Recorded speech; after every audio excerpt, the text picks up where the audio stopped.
Welcome to the Reality Revolution. I'm your host, Brian Scott. I wanted to dedicate an episode to discuss anchoring. Anchoring is a concept that was developed in neuro-linguistic programming. I have some past experience with neuro-linguistic programming, becoming a master practitioner early in my life. Growing up, I found the neuro-linguistic programming system to be unique and powerful, and studied Richard Bandler, John Grinder, Robert Dilts. There are a number of amazing authors, though there's some controversy to the background of it. NLP has doubtlessly been proven to be very effective, especially in persuasion techniques. We discuss moving from different states, often, in particular with Neville Goddard. Neville Goddard claiming that we're just moving through states. And so this is the first time we really get this discussion of states, especially through the podcast. The thing is, the idea of moving through states became more advanced with the development of neuro-linguistic programming. So I think it's important to dedicate an episode to really talk about anchoring, because it is a part of your reality. And there are techniques and things that we can use to powerfully utilize the concept of anchoring to change your life, especially when it comes to reality creation. If you don't know about anchoring, in neurolinguistic programming, it's a term for the process by which you apply a gesture, touch, or sound, or a visual item that you can look at the peak of a state, either in oneself or someone else. The said anchored state can then be recalled or reactivated by reapplying the gesture, touch, or sound. Anchoring is a neurolinguistic programming term for the process by which memory recall, state change, or other responses become associated with or anchored to some stimulus, in such a way that perception of the stimulus, the anchor, leads by reflex to the anchored response occurring. The stimulus may be quite neutral or even out of conscious awareness, and the response may be either positive or negative. They are capable of being formed and reinforced by repeated stimuli, and thus are analogous to classical conditioning. We have known in psychological studies about classical conditioning, moving towards pleasure and away from pain, and using these concepts to elicit change in states and behavior. Basic NLP anchoring involves, in essence, the elicitation of a strong, congruent experience of a desired state, whilst using some notable stimulus such as a touch, word, or sight. At the time, this is most fully realized. In many cases, repetition of the stimulus will reassociate and restore the experience of the state. There are refinements and sophistications in setting anchors this way, and subtleties involved in order to both set them with precision and to avoid accidentally neutralizing them in the process of setting them up. There are different definitions of anchoring. Here are a few versions from different well-known people in the field of NLP. Tony Robbins states that anchoring is the process by which any representation, internal or external, gets connected to and triggers a subsequent string of representations and responses. Anchors can be naturally occurring or set up deliberately. An example of an anchor for a particular set of responses is what happens when you think of the way a special, much-loved person says your name. Robert Dilts, my favorite author in the field of neurolinguistic programming, states that an anchor is a stimuli that will consistently produce the same internal data in an individual. Anchors occur naturally. Bandler and Grinder discovered old modeling that you can deliberately set up a stimulus with a gesture or a touch or a sound to hold a state stable, where an external stimulus is paired with an internal state. Michael Brooks states that an anchor is a representation either internal, as with a picture or feeling, or external, as with a touch or sound that triggers and elicits another such representation. It's a sensory stimulus paired with either a response or a specific set of responses or states.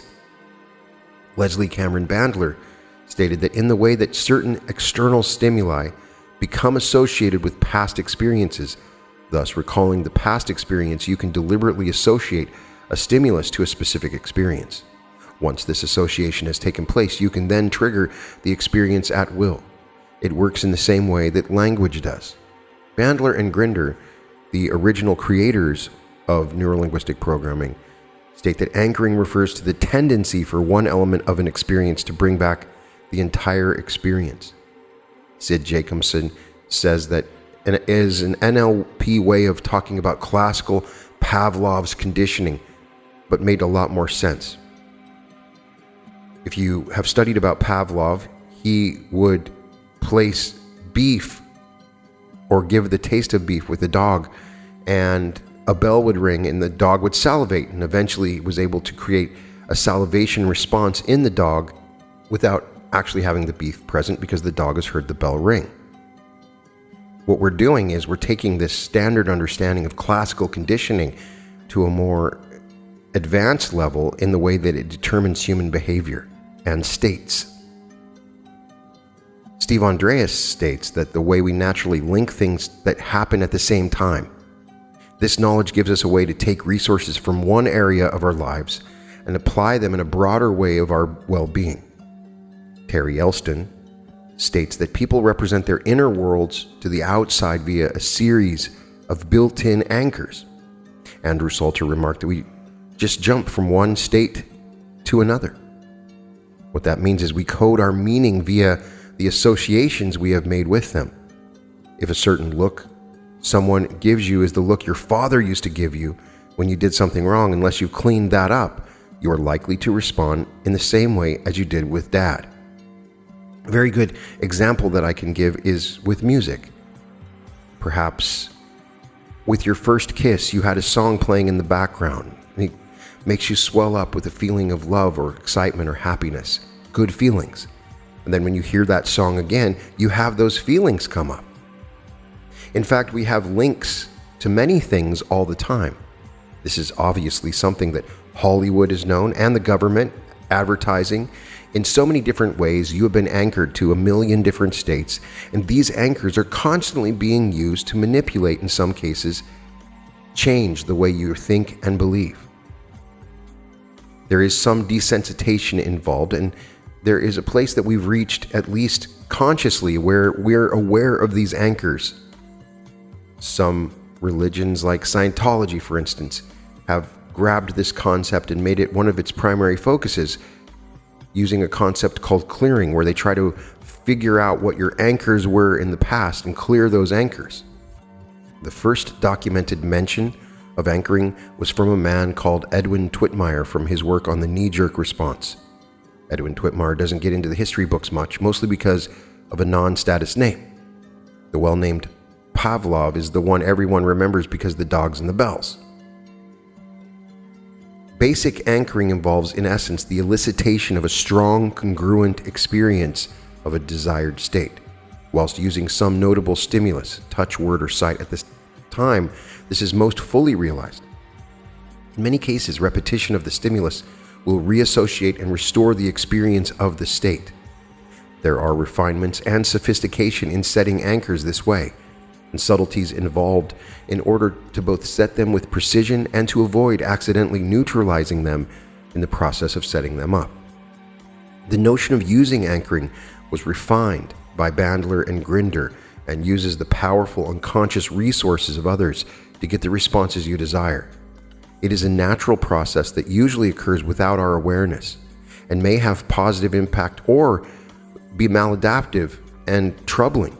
For example, a voice tonality that resembles the characteristics of one's perception of an angry voice may not actually be as a result of anger, but will trigger an emotional response in the person perceiving the tonality to have the traits of anger. However, consciously creating an anchor means a resourceful state can be recalled at will. For example, touching the knuckle of the left hand after the anchor has been established so that this action produces the resourceful state. Oftentimes, we're walking in a sea of different anchors and we're not aware of it. I see this in relationships all the time. There's a terrible fight and the person that you're fighting with has a certain facial gesture or a word or tone of voice that they say, and maybe they accidentally use that tone of voice or gesture, and it brings up that fighting state, and you start arguing for no reason. You wonder, why is my partner arguing with me about irrelevant things? What did I do wrong? How can I solve this? And really, the solution to this is to understand the anchors. There are a number of types of anchors. Anchor, or the trigger or stimulus, whatever we want to call it, can come in an infinitude of possible forms. Verbal phrases, physical touches or sensations, certain sights and sounds, or internally, such as words one says to oneself, or memories and states one is in. An extreme view is that almost everything one perceives acts as an anchor, in the sense that perceiving it tends to trigger reflexively some thought or feeling or response. Understanding the way that one thing brings about a thought is super important if we're trying to understand how we create our reality. Much of what we're doing when we try to create reality, when we monitor our thoughts, when thoughts are understood as a way of creating reality, is understanding how to control our thought process. Oftentimes we can do this by understanding what anchors bring up certain thoughts. There are certain speculations as to what criteria must be met before an anchor can be properly formed. Most agree that the trigger must be specific, otherwise the subject will not begin to sensitize it. It must be intermittent. If it were constant, then desensitization would eventually occur, so it can't be all the time. And anchored to a unique, specific, and prompt reaction. Otherwise, the anchor will fail to elicit and reinforce any one single response due to the many reactions associated to the trigger.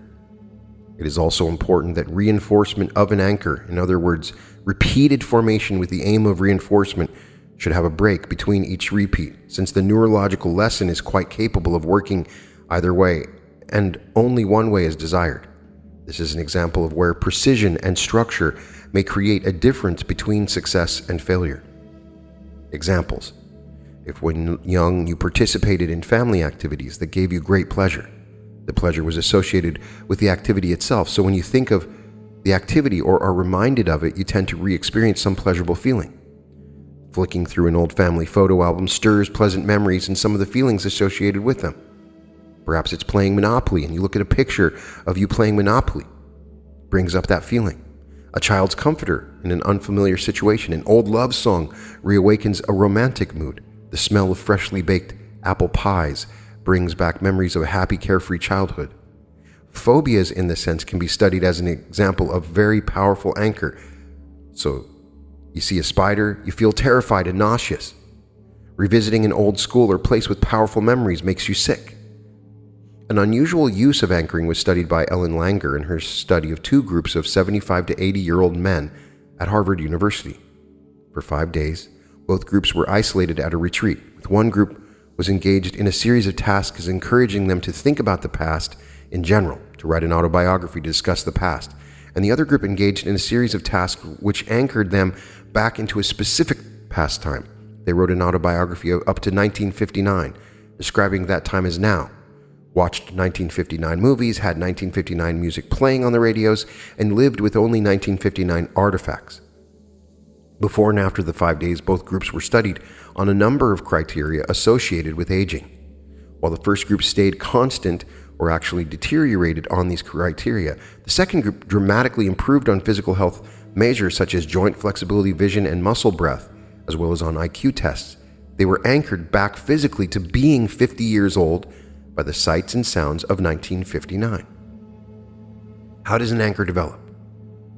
Well, the anchor develops when both of the events happen together on a regular basis for a certain number of times. It's different with everyone. For example, if every time you eat while watching television, you may find yourself getting hungry watching television. Sometimes I like to eat gummy bears when I watch television, so oftentimes I find myself sitting and watching a cool show at night and I get a sudden hunger for gummy bears. I know that I'm anchored to that. An overly sensitive person is more likely to develop an anchor faster than anyone else. If two people experience something while one of them were overly sensitive, the overly sensitive person may develop an anchor faster than the other person. For example, if two people work as field engineers in a mining company. The overwhelming work experience may be anchored to the workplace in the overly sensitive person's mind, and so he may find himself unable to continue work, and he may even quit. On the other hand, the other person whom is not that sensitive to external conditions may find work tolerable. Anchors are not a bad thing. They can be used to your side to enforce positive behavior or to help you in quitting bad habits. For example, you can create an anchor that generates bad feelings on starting to smoke, and that way you can help yourself to quit smoking just by using an anchor. One of the powerful ways that I use to quit smoking cigarettes, I started to anchor the smell of poop and even tried to imagine the horrible taste. And whenever I would pick up a cigarette, I had anchored that smell and thought into my mind to the point where I could not even look at the cigarettes. It made me sick. It was gross. So you can attach something that's disgusting or terrible to a bad habit, and it will work if you do it correctly. The question then becomes, how can we remove anchors? This may be the most important question, because what I find when I'm working with clients or friends that are stuck in different states, perhaps a poverty state or an unhealthy state, is that they are deluged with a number of anchors that lock them into these states based on their daily habits and what they do on a regular basis. So it may be more important for us to understand how to remove anchors than to create them. If you've had some bad anchors that you want to get rid of, it's still possible. For example, if you feel bad whenever you work out, you can easily remove that anchor. Removing an anchor can simply be done by repeating one of the events alone without the other event being prevented by time. Your subconscious mind will separate both events, and so the anchor will be removed. But you make it a conscious attempt, becoming aware of the anchor. For instance, when you hear that song, it makes you sick. You can create a positive state and do the opposite and then attach it to that song. Oftentimes what I find is becoming the neutral observer of your emotions will help you to remove anchors because you become aware of them. Oftentimes what I've found is I need to vocally affirm that I am not attached to this anchor. And for me, that's enough. I'll say, whenever I hear this sound, I feel peace. I am not attached to anger. The key is becoming self-aware of the things that influence us in our environment. Anchoring is a process that goes on around us and within us all the time, whether we are aware of it or not. Most of the time, we are not consciously aware of why we feel as we do. Indeed, we may not realize we have responded in some cases, which makes it much more powerful force in our lives. NLP anchoring is used to facilitate state management. In this sense, an anchor is set up to be triggered by a consciously chosen stimulus, deliberately linked by a practice to a known useful state, to provide reflexive access to that state at will. This may be used for exam nerves, overcoming fear, feelings such as happiness or determination, or to recollect how one will feel if a good resolution is kept. It's a way to bring about the feeling of the wish fulfilled in some cases by anchoring it. In Brief Treatment and Crisis Intervention, Karen Jordan states that after the preliminary assessment has been completed, the therapist should help the client develop an anchor. The anchor concept is rooted in NLP programming and can serve as a tool used by clients to get a break from the traumatic event. To help the client work through traumatic events, an observable concrete resource should be used as an anchor. Anchoring is also used by skillful filmmakers to evoke suspense in the audience. Think of your own psychological changes that occurred when you heard the soundtracks amplified, the pounding heartbeat rhythm in the moments leading up to each of the appearances of the huge killer shark in the movie Jaws. What anchor was established in you by the crescendo of sound of the music meeting the shark? Movies are really just masterclasses on anchoring. When you hear that music, does your heartbeat increase? Do your palms begin to sweat? Do you tighten your muscles? Do you see the shark or the thumping music? Is it just enough to get you to move into that state where you're at the edge of your seat? Likewise, the finale of classical symphonies or mood music such as romantic, climactic, or apprehensive in films. Leitmotifs, recurring themes in music and literature also serve to re-stimulate a previously established response. A lot of times you'll hear a song that samples one other song that brings about a feeling. And good artists do that all the time. You hear a sample track in the background, it is anchored to some other memory, and then they introduced some other new thing. For trauma victims, sudden noises or movement can serve as terrifying anchors capable of recollecting the traumatic experience. In this case, amongst approaches, NLP might be used in a slightly different way to desensitize the stimulus and perhaps instead also sensitize it to more neutral or positive feeling. Oftentimes what we see with post-traumatic stress disorder is somebody is anchored to a loud sound. Maybe they were fighting in a war and they heard a lot of bullets and something terrible happened, an explosion happened, and they come home, they've served their time, and then they hear a loud bang or explosion and they're suddenly anchored to those feelings. The EFT technique is also something I've found to be a great way to break up the anchor by tapping different nodal energy points along the body. You can change the energy process that's created when an anchor occurs by using tapping when you're aware that an anchor has created a state. So how do we use anchoring? Anchoring can assist you in gaining access to past states and linking the past states to the present and future. There's sort of a 4-step process to anchoring. First of all, you want to recall a past vivid experience. Secondly, you provide a specific stimulus at the peak of the experience. It can be touching your thumb, touching a knuckle, pinching your knee. Then the person's state is changed. If your state is changed, then you know it works. Then you set off the anchor to test. You go back and test if that works. You continue to do it, not too often or you become desensitized, but you continue to do it, and then the real test is, does it bring back that state? The real keys to effectiveness of anchoring is, first of all, the intensity of the experience. I have found that if you want to bring a feeling of joy, you have to have real major joy. The more intense the experience, the more powerful the anchor.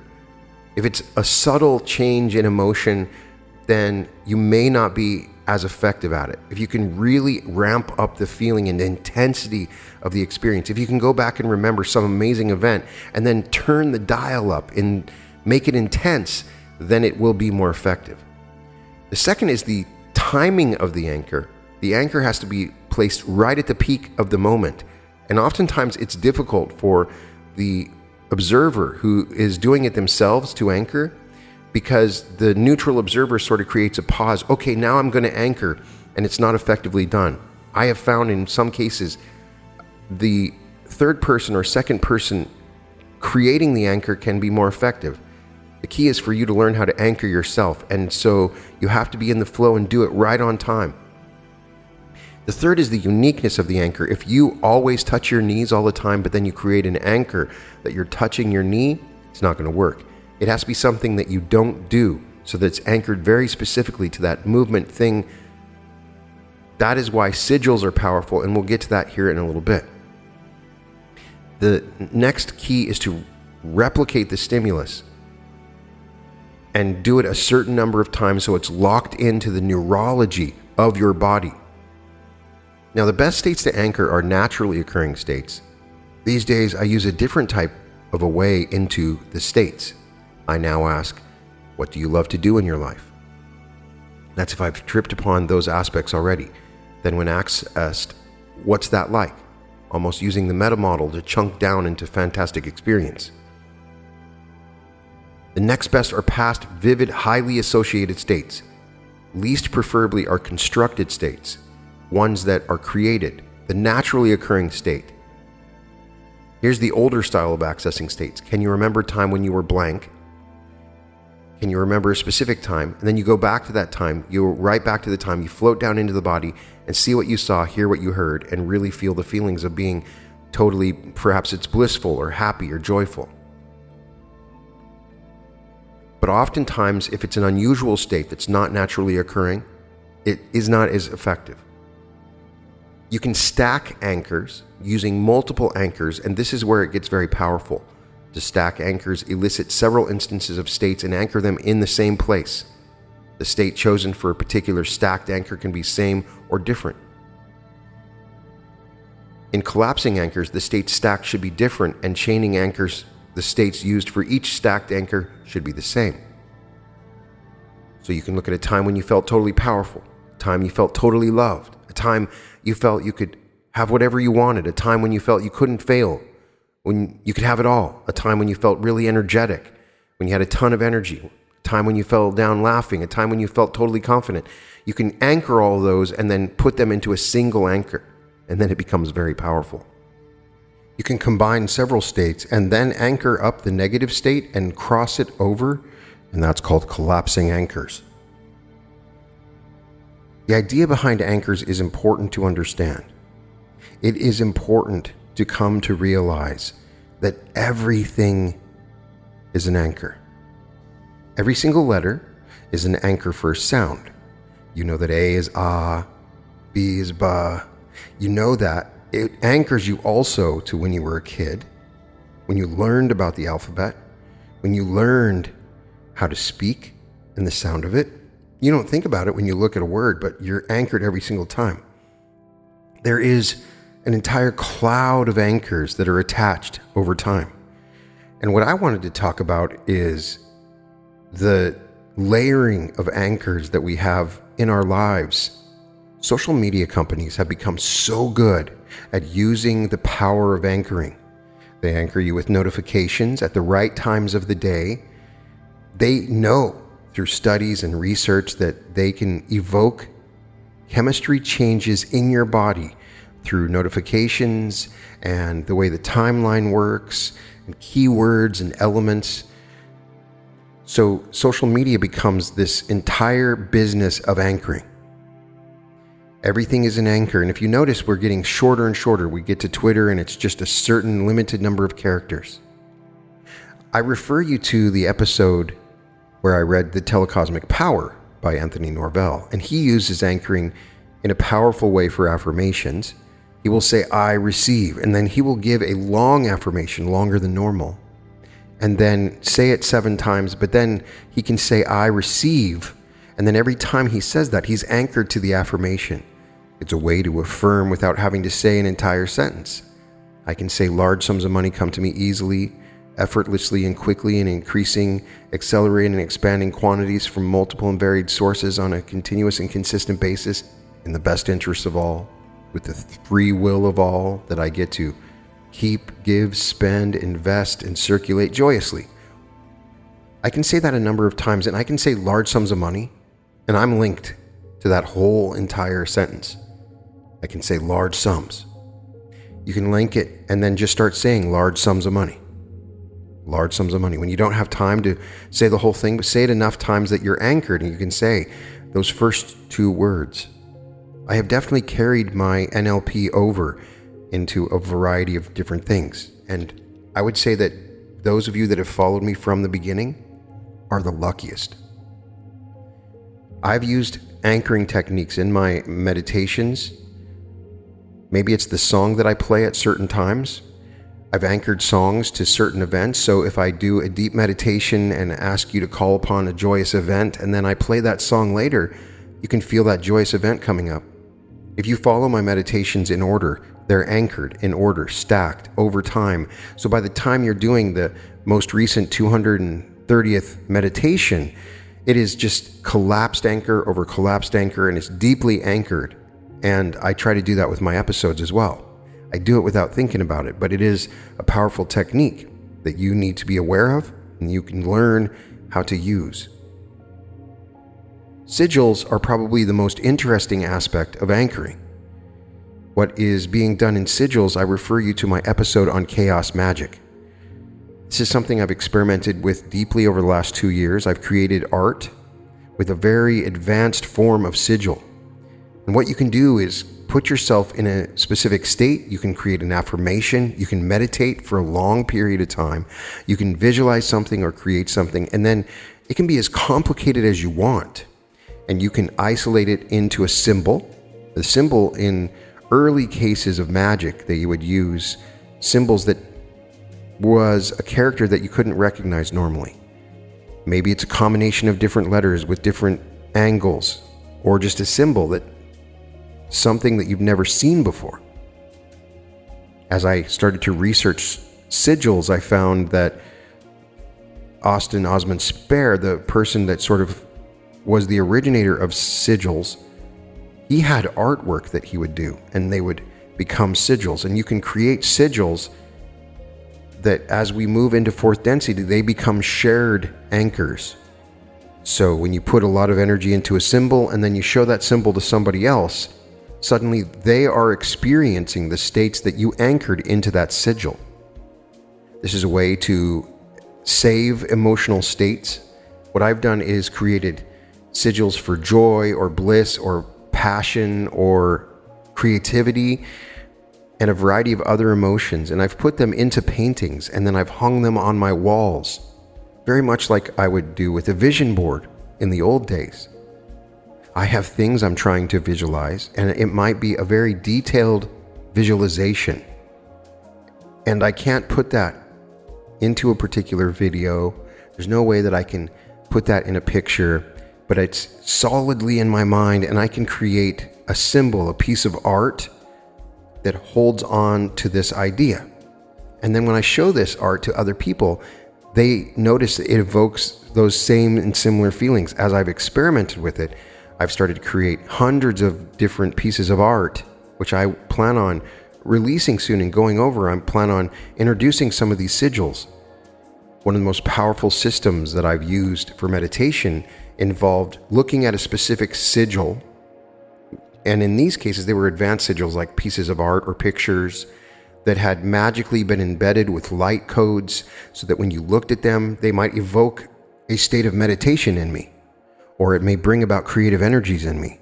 So when I look at that particular sigil, and then you really look at it for a long period of time, and then I will meditate.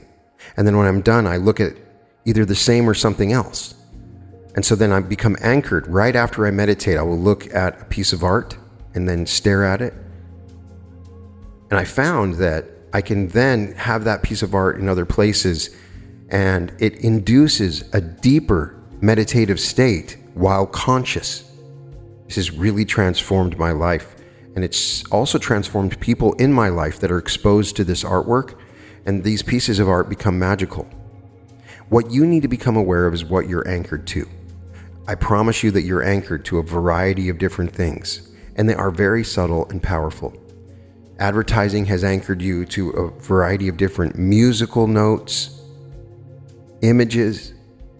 A lot of advertising will anchor you to certain sexualized states. That's part of the way that they do business. And you're learning the conditioning for how these anchors affect you. But I would say eventually, as you learn about anchors and try to anchor yourself, you become so desensitized that it doesn't work.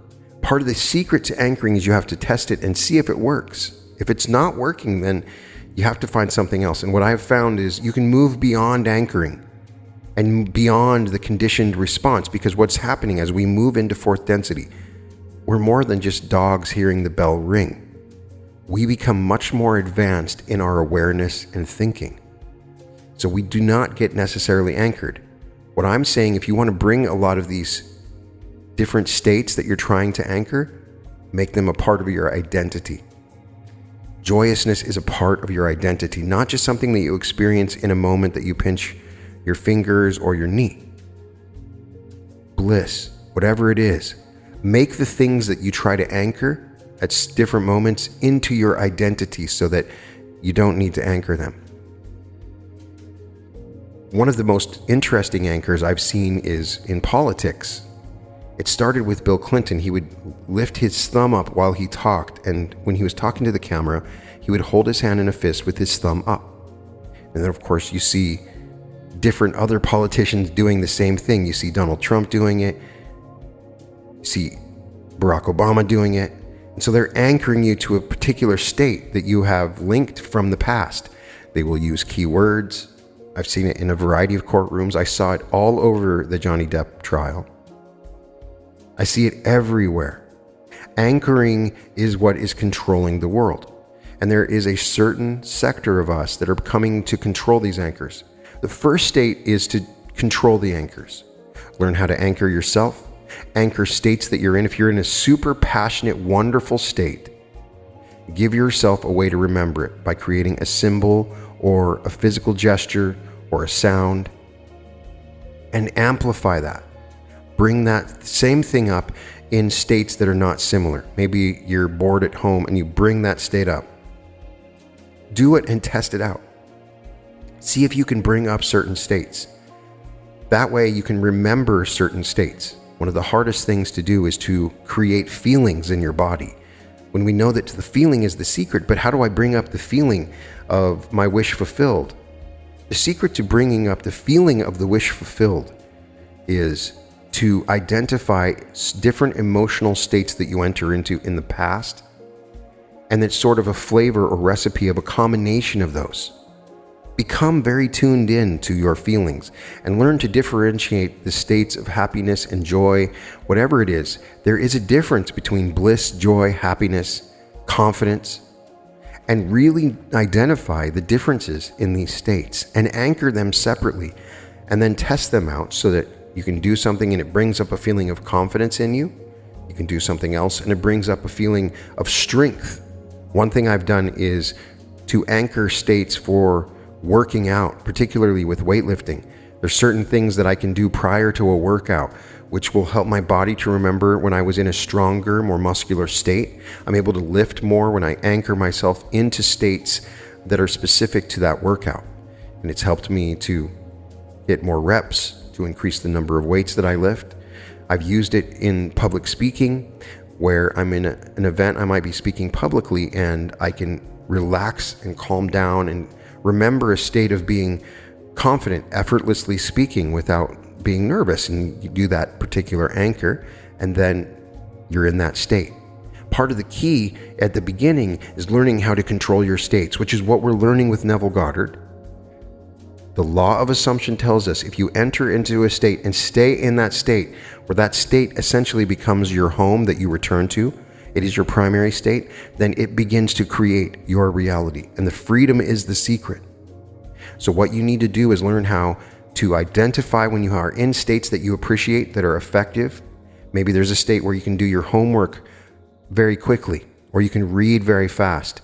And then you can utilize that state by anchoring it specifically. You become a robot. Use the computer of your body and mind to program these states. That's the first step. Once you've done this for a while, it becomes effortless and you move to another level. You want to anchor even more complicated things. And so what you want to try to do is anchor entire timelines in reality. Anchor yourself to them. We are moving through different vibrational timelines, like a river, of different streams that pull you one direction or another. Imagine being in an ocean with streams of rivers flowing in different directions. You get on different streams, you've been on them before, so you can jump onto a particular stream and that carries you. You become anchored to that stream. You can even become good enough where you can bring in multiple streams at the same time by anchoring multiple streams in the multiverse. You can jump on that river and ride it. And it's all about anchoring. Learn how to anchor yourself. Listen to my meditations. They use anchoring all the time, and I try to anchor you into different states by words that I say, repetition of different exercises and phrases, different kinds of music. Get yourself anchored into a high conscious, high density state. And you can continue to pull yourself back into that state. And I think what eventually we will end up doing is anchoring ourselves into 5D, into fourth density, and learning how to keep anchored into that. Eventually, as we access the fourth density light, our awareness of these anchors make it so that we're not anchored anymore. We're conscious, awake, and aware beings that are not being manipulated by our emotional bodies and our past events. Once you reach that point, you're all powerful. In the eternal now, you can create any future and you can create any state. You are not anchored to anything. You see the infinite variety of different possibilities. We're moving towards that. But right now, it's like we're in kindergarten. We're in a place where we're anchored into this world from all of our past events, all the different experiences that we've had, all the TV shows we watched, all the books that we've read, all the times that we've been happy or sad have anchored us. And those things sometimes can pull us in directions we do not want to be pulled into. They can lead us into states of depression and anxiety and fear just by simple anchors. We might hear a song on a regular basis and it pulls us very subtly into a state of anxiety or fear. And that's what we need to become aware of. What I've learned is to playlist. The most powerful anchor for me is a song. When I started consciously using songs to anchor different states, I'd start creating playlists. So I might have a playlist that combines a variety of different anchors, each of the different songs, and I can be taken through in a pattern, a program of different emotions to reach a certain point. So I might start out creative, then I'm going to start out becoming more efficient. I might become more energetic as I listen to different songs. I recommend that you listen to a playlist of songs when you're happy with your boyfriend or girlfriend, when you're in highly pleasurable moments, and then when you listen to those songs, you're anchored to that pleasurable moment, even though it's different. And when you start to experiment with this, you can completely change your mind. You may be depressed right now or struggling with some sort of mental disturbance or illness or imbalance because of things that you're not aware of that are anchored in your environment. A lot of times people become anchored to their parents in a negative or positive way. Every time they hear their mother's voice, it brings up so much past memory and different anchors that they flood in.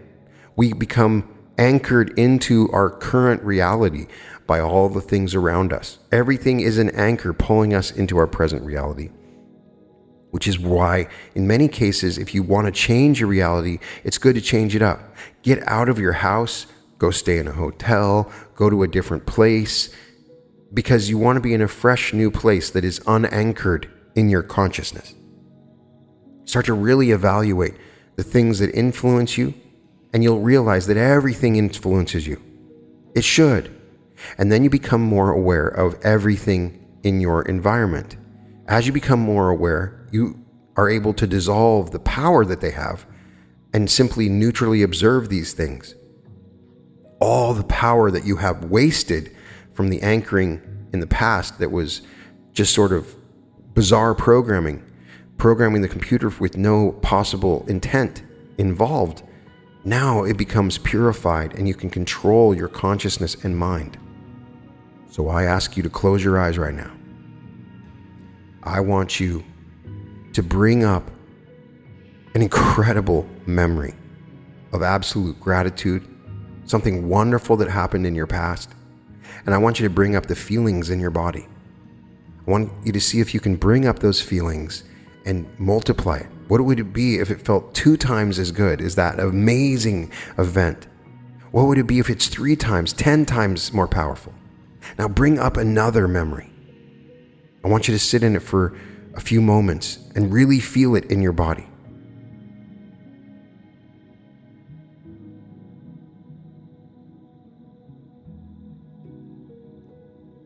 Now, as you let this feeling build up through your body, notice how it feels in your stomach, how it spreads through every cell of your body. Now, I want you to bring up another amazing feeling in your body.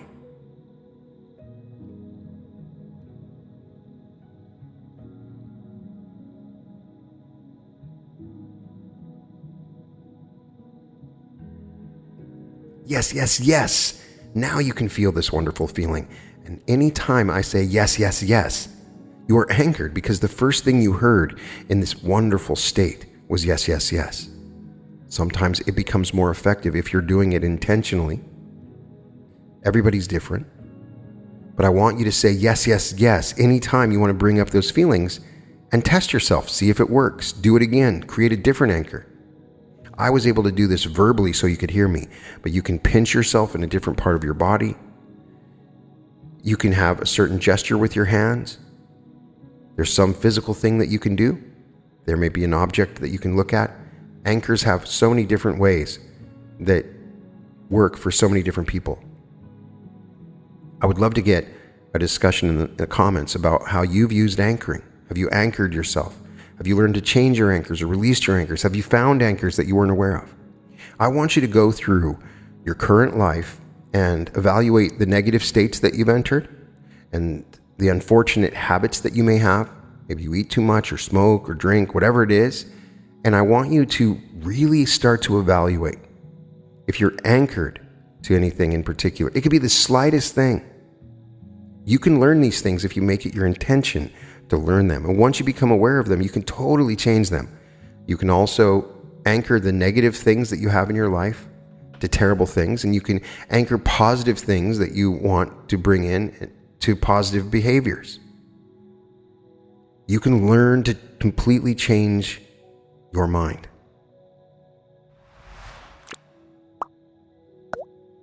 And the best anchor I do at the end of every episode, I say a key phrase, and I promise you, if you've listened to me long enough, it should bring up a certain feeling.